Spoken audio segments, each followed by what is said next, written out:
Hello student, आपका science think academy में स्वागत है। आज का हमारा विषय है कक्षा 10 विज्ञान। विज्ञान के पाठ 6 नियंत्रण एवं समन्वय यानी कंट्रोल एंड कोऑर्डिनेशन चैप्टर से यहाँ पे कुछ महत्वपूर्ण प्रश्न हैं, जिसमें से 20 प्रश्न बहुविकल्पी और प्लस कुछ लॉन्ग क्वेश्चन, कुछ शॉर्ट क्वेश्चन यहाँ दिए गए हैं। और इसके पहले कोरोना काल से नियंत्रण एवं समन्वय आपके चैप्टर में शामिल नहीं था। अब की बार 2024 में ये शामिल किए गए हैं, तो इसमें से संभावना है कि ज़्यादा से ज़्यादा क्वेश्चन पूछे जाएंगे। तो शुरू करने से पहले अगर आप इसको लाइक शेयर सब्सक्राइब नहीं किए हैं तो सब्सक्राइब कर दीजिएगा। चलिए हम आगे बढ़ते हैं। पहला क्वेश्चन है कि मेडुला ऑब्लोंगेटा नियंत्रण करता है। पहला है ऐच्छिक क्रिया, दूसरा नैच्छिक क्रिया, तीसरा प्रतिवर्ती क्रिया, चौथा है दैहिक क्रिया। तो उसमें जो सही उत्तर होगा वो अनैच्छिक क्रिया ये सही उत्तर माने गए हैं। दूसरा सवाल है कि ऑक्सीटोसिन का स्रावण होता है। तो ए है थायराइड से, बी है थाइमस से, सी है पिट्यूटरी से और डी है एड्रिनल से। तो ऑक्सीटोसिन का जो स्रावण होता है वो हमेशा पिट्यूटरी से होता है। पिट्यूटरी ग्रंथि, जिसको हम मास्टर ग्रंथि के नाम से भी जानते हैं। इसमें से तमाम ग्रंथियाँ निकलती है, इसीलिए इसको हम मास्टर ग्रंथि कहते हैं। और तीसरा सवाल है, यहाँ आ भी गया है। तीसरा सवाल है कि मास्टर ग्रंथि है, तो मास्टर ग्रंथि ये पीयूष ग्रंथि को कहते हैं। डायरेक्ट निशान लगा देते हैं, मास्टर ग्रंथि को पीयूष ग्रंथि कहते हैं। अगला क्वेश्चन है कि मस्तिष्क उत्तरदायी है। मस्तिष्क किसके लिए उत्तरदायी है? ए है सोचने के लिए, बी है हृदय स्पंदन के लिए, सी है शारीरिक संतुलन के लिए, डी है सभी। तो मस्तिष्क जो है सोचने के लिए, हृदय स्पंदन के लिए, शारीरिक संतुलन के लिए, सब के लिए उत्तरदायी है, इसलिए इसका जो उत्तर होगा ये सभी होंगे। अगला क्वेश्चन है कि यदि मनुष्य में प्रतिवर्ती क्रिया नहीं हो रही है तो उसके तंत्रिका तंत्र का कौन सा भाग क्षतिग्रस्त हुआ? तो ए है परामस्तिष्क, बी है अनुमस्तिष्क और सी है मेरुरज्जु, डी है मेडुला ऑब्लोंगेटा। तो मेरुरज्जु अगर क्षतिग्रस्त हो जाए यानी स्पाइनल कार्ड, तो ये प्रतिवर्ती क्रिया नहीं होंगी। अगला है मानव में कितनी जोड़ी कपाली तंत्रिका तंत्र पाई जाती है? तो मानव में सीधे 12 जोड़ी कपाली तंत्रिका पाई जाती हैं। तो डायरेक्ट हम ध्यान लेंगे कि 12 जोड़ी। अगला क्वेश्चन है कि जनन अंगों से संबंधित ग्रंथि है। तो जनन अंगों से जो संबंधित ग्रंथि है इसमें एपिडिडिमाइस, अवधिवीय ग्रंथि, प्रोस्टेट ग्रंथि, अग्नाशय ग्रंथि।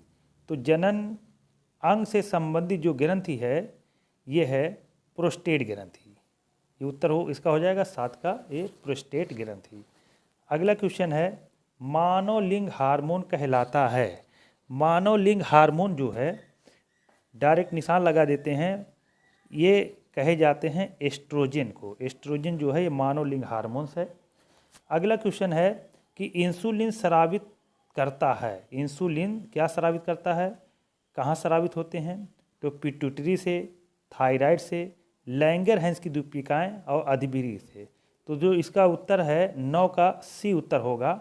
ये लैंगरहैंस की द्वीपिकाओं से जो है इंसुलिन हार्मोन स्रावित होते हैं। लैंगरहैंस की द्वीपिकाओं में अल्फा, बीटा, गामा 3 कोशिकाएं पाई जाती हैं। अल्फा से ग्लूकागॉन, बीटा से इंसुलिन स्रावित होते हैं। अगला क्वेश्चन है कि निम्नलिखित में से कौन सा पादप हार्मोन्स है? निम्नलिखित में से कौन सा पादप हार्मोन्स है? तो इंसुलिन जंतु हार्मोन्स, थायरॉक्सिन ये भी जंतु हार्मोन्स, एस्ट्रोजन ये भी हार्मोन्स, ये जो साइटोकाइनिन है यही पादप हार्मोन्स माने जाते हैं। तो 9 का डी सही हो जाएगा। अगला क्वेश्चन है कि उस हार्मोन्स का नाम लिखिए जिसका उपयोग बिना निषेचन के बीज रहित फल प्राप्त होता है किया जाता है। एथिलीन से, जिब्रेलिन से, ऑक्सिन से और इनमें से कोई नहीं।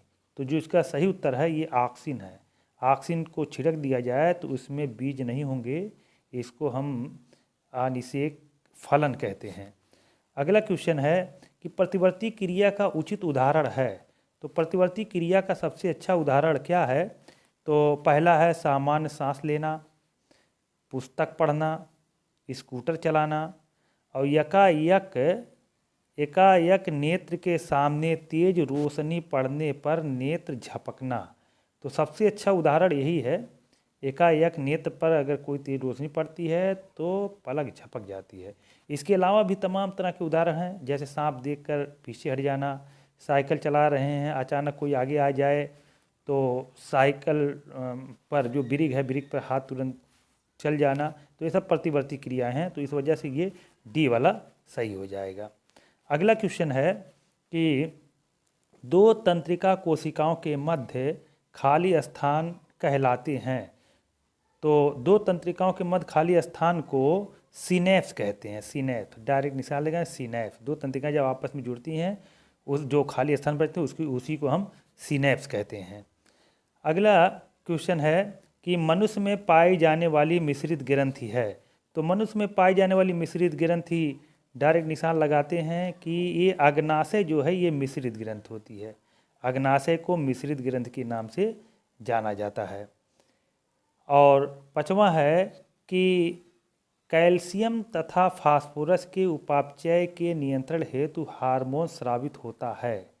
तो कौन से हार्मोन्स हैं? पैराथार्मोन्स की थायराइड की पिट्यूटरी की अग्नाशय।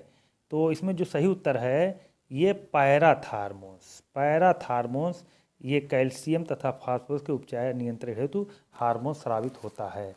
अगला क्वेश्चन है कि अधिक मात्रा में अवशोषित ग्लूकोज खाली स्थान है के रूप में संग्रहित होता है। ग्लाइकोजन के रूप में कि प्रोटीन के रूप में कि वसा के रूप में कि उपरोक्त में से कोई नहीं। तो इसमें जो सही उत्तर है ये ग्लाइकोजन के रूप में स्टोर कर लिए जाते हैं। अधिक मात्रा में ग्लूकोज है तो ग्लाइकोजन के रूप में लीवर इसको रख लेती है।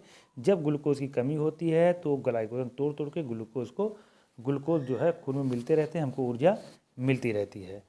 अगला क्वेश्चन है कि निम्नलिखित में से कौन सी ग्रंथि बहि एवं अंतःस्रावी, बहिस्रावी एवं अंतःस्रावी दोनों है।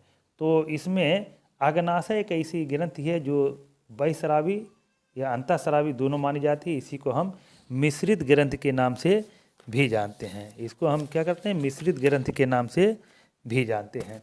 अगला क्वेश्चन है कि प्रकाश की ओर उन्मुख होने वाले पादप प्रारोह कहलाते हैं।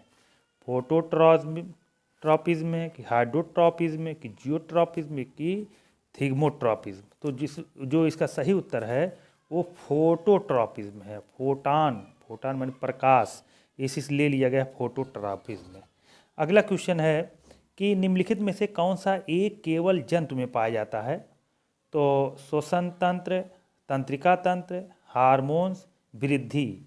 तो इसमें जो जंतु में पाया जाता है वो तंत्रिका तंत्र है। तंत्रिका तंत्र पाए जाते हैं, ये केवल जंतु में पाए जाते हैं जबकि पादपों वगैरह में नहीं पाए जाते हैं। अगला क्वेश्चन है कौन सा पादप हार्मोन्स कोशिका विभाजन में सहायक है। तो कोशिका विभाजन में जो सहायक है वो साइटोकाइनिन को माना जाता है। ये पादप हार्मोन्स है, साइटोकाइनिन को माने जाते हैं, ये कोशिका विभाजन में ये काम आते हैं। अगला अब कुछ 60 क्वेश्चन लॉन्ग क्वेश्चन है, उसको हम पढ़ दे रहे हैं, आप लोग इसको ज़रूर देख लीजिएगा, एग्जाम की दृष्टि से बहुत इंपॉर्टेंट है। तो पहले का है मस्तिष्क का कौन सा भाग शरीर की स्थिति तथा संतुलन को बनाए रखता है। मस्तिष्क का कौन सा भाग शरीर की स्थिति तथा संतुलन का अनुरक्षण करता है, इसको देख लीजिएगा। अगला है कि अंतःस्रावी ग्रंथियां किसे कहते हैं। मनुष्य में के शरीर में पाई जाने वाली प्रमुख अंतःस्रावी या नलिका विहीन ग्रंथि का नाम एवं उससे स्रावित हार्मोन्स के कार्य लिखिए। अगला क्वेश्चन है कि पीयूष ग्रंथि के पश्च पिंड से स्रावित 2 हार्मोन्स के नाम लिखिए। ये सब सवाल कई सालों से पूछे जा रहे हैं, इम्पॉर्टेंट, इसको अवश्य देख लेंगे।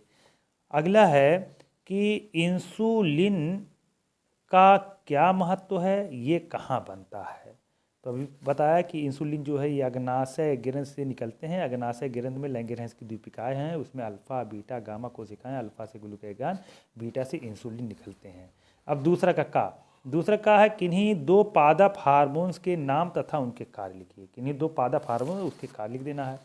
खा है मेरुरज्जु स्पाइनल कार्ड की अनुप्रस्थ काट का नामांकित चित्र बनाइए तथा इसके 2 कार्य लिखिए।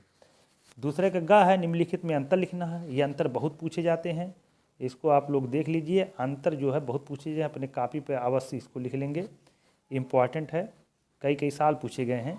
ये अंतःस्रावी ग्रंथियाँ एवं बहिःस्रावी ग्रंथियाँ। दूसरा है हार्मोन तथा एंजाइम, बहुत इंपॉर्टेंट है।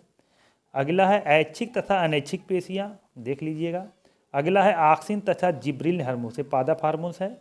अगला है एंड्रोजन तथा एस्ट्रोजन, एक मादा हार्मोन्स है, एक जो है नर हार्मोन्स है। इसको आप देख लें, अंतर देख लेंगे, 1 नंबर या 2 नंबर में पूछे जाएंगे। तीसरा सवाल है कि तंत्रिका कोशिका न्यूरॉन, तंत्रिका कोशिका या इसको न्यूरॉन कहते हैं, कि संरचना का सचित्र वर्णन कीजिए। तंत्रिका कोशिका खूब अच्छा चित्र बना देना है, और उसके जो अलग अलग भाग हैं, साइटॉन है, डेंड्राइट्स है, एक्सॉन है, ये सब उसके बारे में लिख देना है। ये लाग में क्वेश्चन पूछे जाएंगे 5 या 6 नंबर में। खा वाला क्वेश्चन है कि मानव मस्तिष्क का नामांकित चित्र बनाइए, संक्षेप में वर्णन कीजिए। मानव मस्तिष्क का चित्र बना देना है और उसमें संक्षेप में उसका वर्णन कर देना है। अगला क्वेश्चन है कि प्रतिवर्ती क्रिया से आप क्या समझते हैं। प्रतिवर्ती क्रिया से क्या समझते हैं, उदाहरण सहित समझाइए, इसके महत्व लिखिए। इंपॉर्टेंट क्वेश्चन है, इसको भी आप देख लीजिएगा। अगला सवाल है कि निम्नलिखित पर टिप्पणी, कभी कभी टिप्पणी लिखने के लिए आती है, तो टिप्पणी है कि पादप हार्मोन्स, अगर पादप हार्मोन्स आ गया 2 नंबर में है तो पादप हार्मोन पर लिखना है, और पादप हार्मोन संबंधित ऑक्सिन, जिब्रेलिन, साइटोकाइनिन जो है थोड़ा थोड़ा उसके बारे में लिख देना है। अगला है थायरॉक्सिन एवं पीयूष ग्रंथि, थायरॉक्सिन ग्रंथि के बारे में, थायरॉक्सिन ग्रंथि के बारे में और पीयूष ग्रंथि के बारे में लिखना रहेगा। अगला है साइटोकाइनिन के कार्य, ये पादप हार्मोन्स है, साइटोकाइनिन के क्या कार्य हैं उसको लिख देना। अभी पीछे आया, साइटोकाइनिन के कार्य जो है कोशिका विभाजन भी होते हैं। अगला है एथिलीन हार्मोन के कार्य, एथिलीन हार्मोन जो गैसीय अवस्था में पाए जाते हैं, ये एथिलीन हार्मोन के कार्य, इसको भी लिख देना है। और 5वां है प्रकाशानुवर्तन तथा गुरुत्वानुवर्तन, प्रकाश के कारण और गुरुत्व के कारण जो पौधे